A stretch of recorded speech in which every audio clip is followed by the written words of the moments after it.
Mai. Tywydd perffaith am bicnic, awyr las a heilwen. Diolch Duw. Amser Iesu, roedd miloedd o bobl yn mynd mas yn y wlad i wrando ar ei straeon. Roedd e'n straewr pen i gamp. Roedd angen bwyd. Beth os oedd y bwyd wedi dod i ben a phawb eisiau aros i wrando ar mwy o straeon Iesu? Dych chi erioed wedi bod ar bicnic a'r bwyd wedi dod i ben? Beth i'w wneud? Yn y stori heddi, dyn ni'n clywed am ffrindiau sy'n rhannu gyda Iesu. A Iesu'n gwneud syrpreis mawr arall. Barod am y stori? Banta ni! Shwmai, croeso nôl.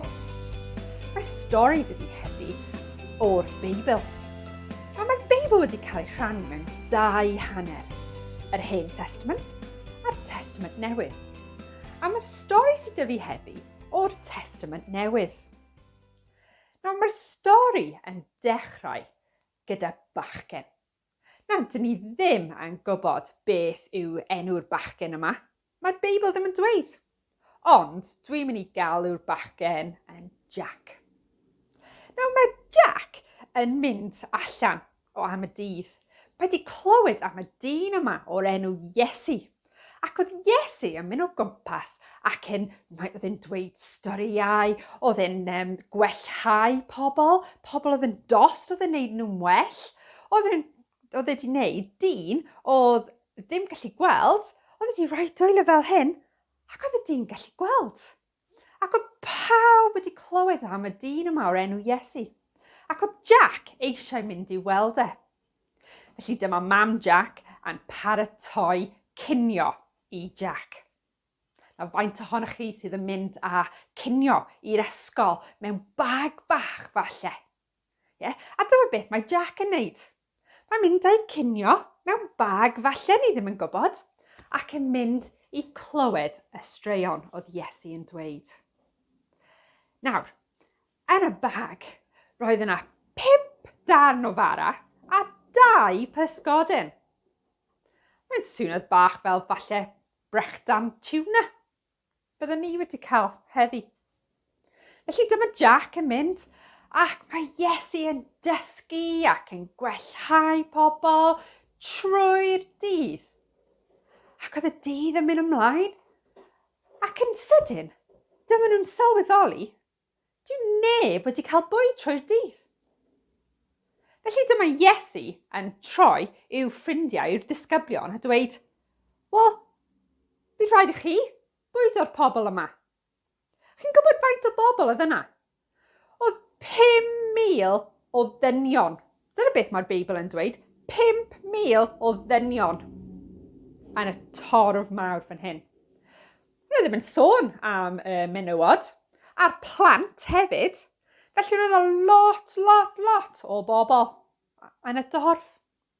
Ac oedd y ddisgyblion yn meddwl, wel, sut ydyn ni'n mynd i cael bwyd, digon o fwyd, i bwyd o'r holl bobl sydd yma? Felly dyma nhw'n mynd o gwmpas ac yn gofyn pobl, os unrhyw fwyd gyda chi? Os bwyd y ti? Os bwyd y ti? Ac oedd neb, oedd bwyd dy neb. A dyma Jack yn dweud, well, actually, mae cinio dy fi, ddim lot, ond chi'ch cael e os chi eisiau.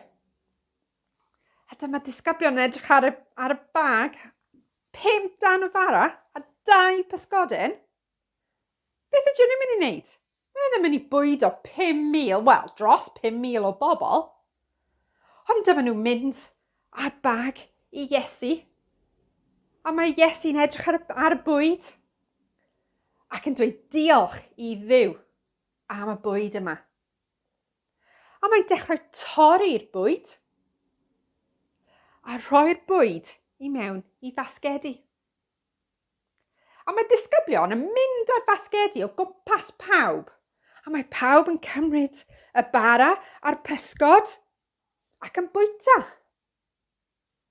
Ac wedyn, wrth i pawb orffen, doedd dim ond digon i bawb cael bwyd, ond roedd yna peth dros ben. Roedd yna 12 fasged ar ôl. Na, dwi ddim gallu gwneud hynna. Ydych chi gallu gwneud hynna? Na.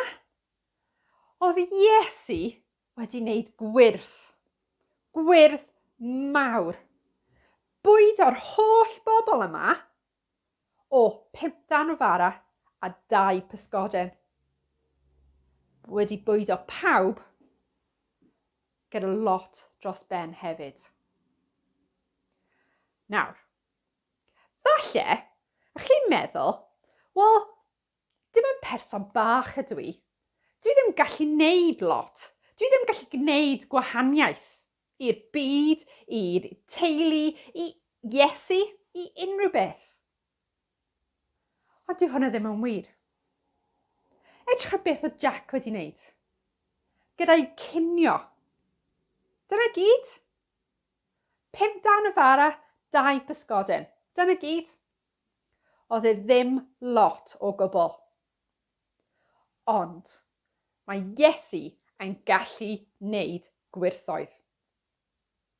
Mae'n gallu newid peth bach, mae'n gallu cymryd beth bynnag ni'n gallu rhoi a defnyddio fe i newid pethau. A dyna sut rhaid i chi feddwl.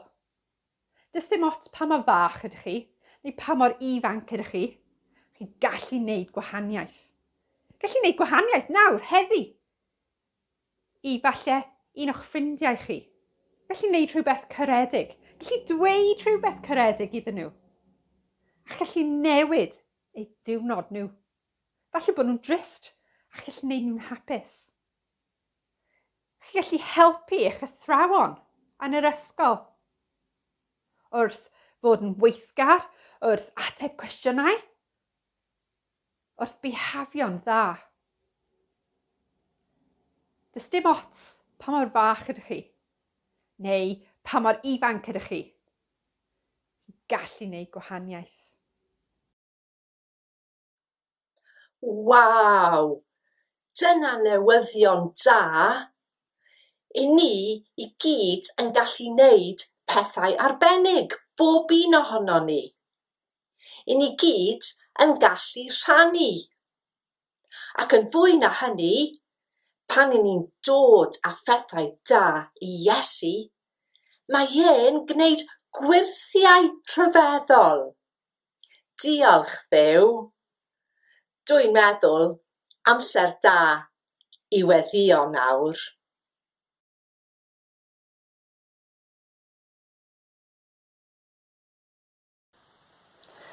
Os ych chi'n teimlo mai dyma eich gweddi chi hefyd, ar ôl i fi ddweud amen ar y diwedd, allwch chi ddweud amen hefyd. Gweddiwn.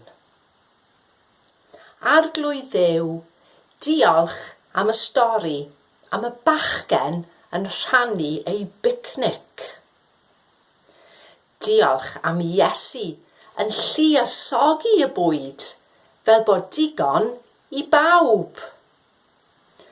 Helpa ni i ddysgu beth sydd gyda ni i rannu, a beth ydy'r doniau arbennig sydd gan bob un ohonom. Helpa ni i ddysgu bod Iesu'n gallu lluosogi y pethau da i ni'n rhoi iddo ef. Gweddiwn yn enw arbennig Iesu. Amen. Amen.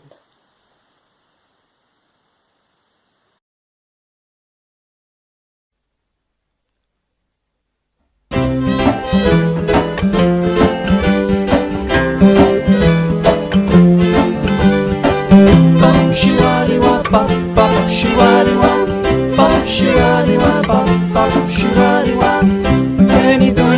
I curo i'r byw. Mae gen I goesau I neidio I ddiw. Mae gen I sgwyddau I blygu I ddiw. A fy nghoff I gyd yn bol I fy nyw. Diolch, diolch, diolch I ti ddiw. Diolch, diolch, diolch I ti ddiw. Bop shiwari-wa, bop, bop shiwari-wa. Bop shiwari-wa, bop, bop shiwari-wa. Mae gen I glystiau I rando ar ddiw. Mae gen I geg I weddi am ddiw. Mae gen I freichiau I codi at ddiw. A fy nghoff I gyd yn bol I fy nyw. Diolch, diolch, diolch I ti ddiw. Diolch, diolch, diolch I ti ddiw. Bop shiwari-wa, bop, bop shiwari-wa. Bop shiwari-wa, bop, bop shiwari-wa. Bop shiwari-wa, bop,